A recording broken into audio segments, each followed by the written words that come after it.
পিডিস math ক্লাসে সকলকে স্বাগত। আজ আমি মাধ্যমিক 2023 সালের পরীক্ষাতে আসা একটি ইম্পর্টেন্ট প্রয়োগ নিয়ে আলোচনা করব। প্রয়োগটির বিবৃতি হলো এবিসিডি একটি বৃত্তস্থ চতুর্ভুজ, অ্যাঙ্গেল ডিওবি এবং অ্যাঙ্গেল বিসিডি এর সমদ্বিখণ্ডক দ্বয় বৃত্তকে এক্স ও ওয়াই বিন্দুতে ছেদ করেছে। ও বৃত্তটির কেন্দ্র হলে অ্যাঙ্গেল এক্স ও ওয়াই এর মান নির্ণয় করো। তাহলে এখানে আমি একটা ও কেন্দ্রীয় বৃত্ত আঁকলাম এবং ও কেন্দ্রীয় বৃত্তের এবিসিডি একটা বৃত্তস্থ চতুর্ভুজ অঙ্কন করলাম। এবার এখানে বলা আছে যে অ্যাঙ্গেল ডিএবি এই কোণটার সমদ্বিখণ্ডক বৃত্তকে এক্স বিন্দুতে ছেদ করেছে এবং অ্যাঙ্গেল বিসিডি এই কোণটার সমদ্বিখণ্ডক বৃত্তকে ওয়াই বিন্দুতে ছেদ করেছে।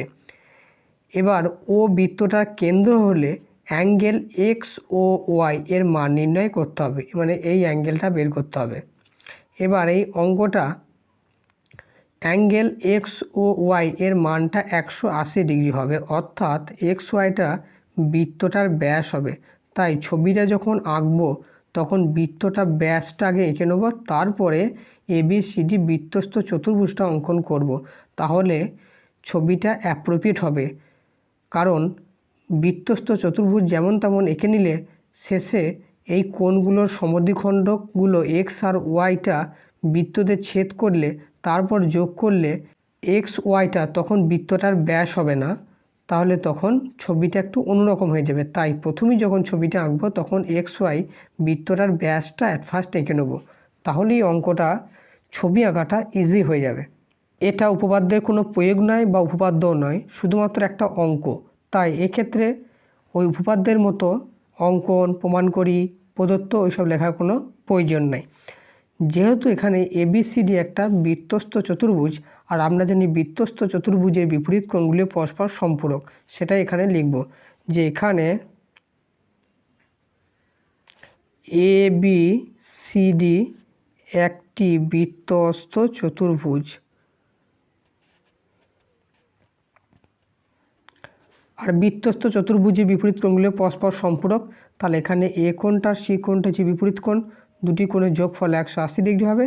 তাহলে লিখব যে angle DAB plus angle BCD দুটোর যোগফল হবে 180 ডিগ্রি, যেহেতু বৃত্তস্থ চতুর্ভুজের বিপরীত কোণগুলো পরস্পর সম্পূরক।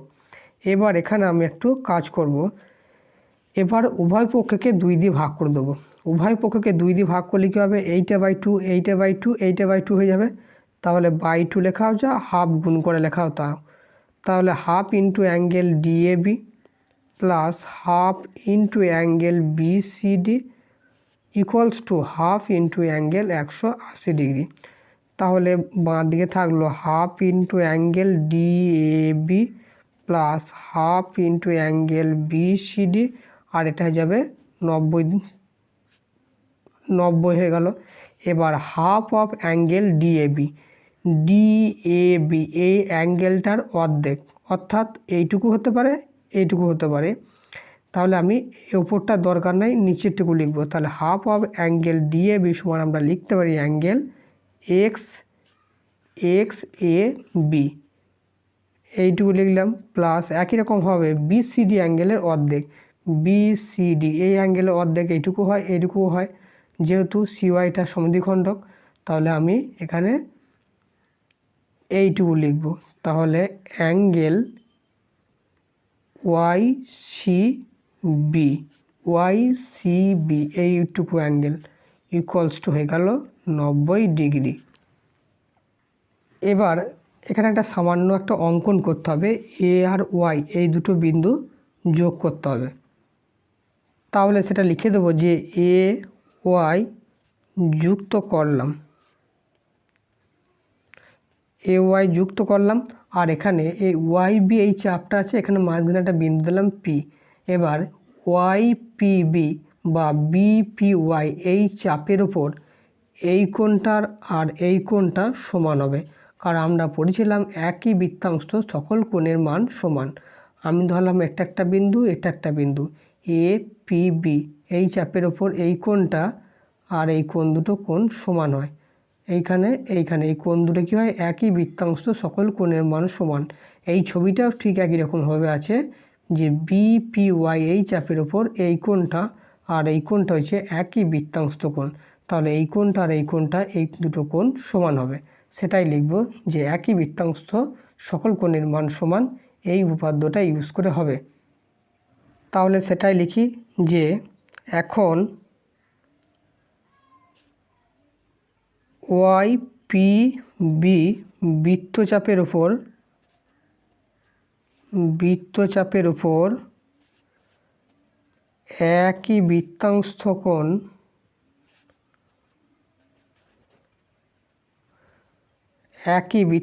কোণ একটা হচ্ছে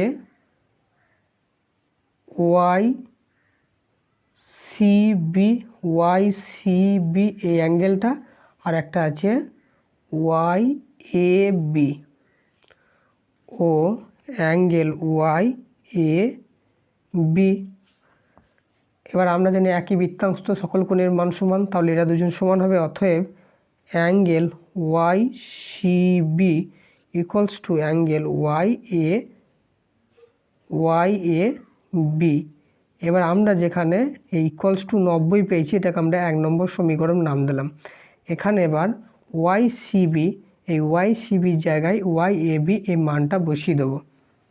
এবার লিখব যে 1 থেকে পাই 1 নম্বর সমীকরণে এই যে ওয়াইসিবি আছে, ওয়াইসিবির জায়গায় এই মানটা বসিয়ে দেবো। তাহলে angle x A B plus angle ওয়াইসিবি ছিল, ওয়াইসিবির জায়গায় বসিয়ে দেবো ওয়াইএবি ইকুয়ালস টু হয়ে গেল 90 ডিগ্রি। তাহলে এখানে আমরা কি পেলাম, এক্স এ বি অর্থাৎ এই কোণটা প্লাস অ্যাঙ্গেল ওয়াইএবি এই অ্যাঙ্গেলটা। তাহলে টোটাল এই কোণটা, এই দুটো কোণের যোগফল হয়ে গেল 90 ডিগ্রি। তাহলে এটাকে আমরা লিখতে পারি কি, যে অ্যাঙ্গেল দুটো যোগফল মানে angle x A Y, total অ্যাঙ্গেলটা হয়ে গেল 90 ডিগ্রি। তাহলে টোটাল অ্যাঙ্গেলটা যদি 90 ডিগ্রি হয়, আমরা জানি কি অর্ধবৃত্তস্থ কোণ সমকোণ হয়। একটা বৃত্তের ব্যাসকে নিয়ে উপরে যে কোনো একটা বিন্দু নিয়ে যে অ্যাঙ্গেলটা হয় সেটা হয় অর্ধবৃত্তস্থ কোণ, আর অর্ধবৃত্তস্থ কোণ হয় সমকোণ। তাহলে এই কোণটা যদি 90 ডিগ্রি হয় তাহলে এটা ব্যাস হয়। তাহলে angle x A Y total কোণটা হয়ে গেল 90 ডিগ্রি। তাহলে এটা একটা অর্ধবৃত্তস্থ কোণ, আর অর্ধবৃত্তস্থ কোণ হয় সমকোণ। তাহলে এক্স ও ওয়াই এটা একটা কী হবে, বৃত্তটার ব্যাস হয়ে যাবে। তাহলে লিখব যে আমরা জানি অর্ধবৃত্তস্থ কোণ সমকোণ, আমরা জানি অর্ধবৃত্তস্থ কোণ সমকোণ। অর্ধবৃত্তস্থ কোণ যদি সমকোণ হয় তাহলে এক্স ও ওয়াই এটা একটা বৃত্তের ব্যাস হয়ে যাবে, অর্থাৎ এক্স ওয়াই হয়ে যাবে বৃত্তের ব্যাস। আর বৃত্তের ব্যাস মানে বৃত্তের একটা সরলরেখা। তাহলে অ্যাঙ্গেল এক্স ও ওয়াই এই কোণটা হয়ে যাবে সরল কোণ, অর্থাৎ 180 ডিগ্রি। অতএব অ্যাঙ্গেল এক্স ও ওয়াই এর মানটা হয়ে যাবে 180 ডিগ্রি। এটাই হয়ে যাবে অ্যান্সার। ভিডিওটি ভালো লাগলে চ্যানেলটিকে অবশ্যই সাবস্ক্রাইব করে দেবে, সাথে নোটিফিকেশনটা অন করতে ভুলবে না।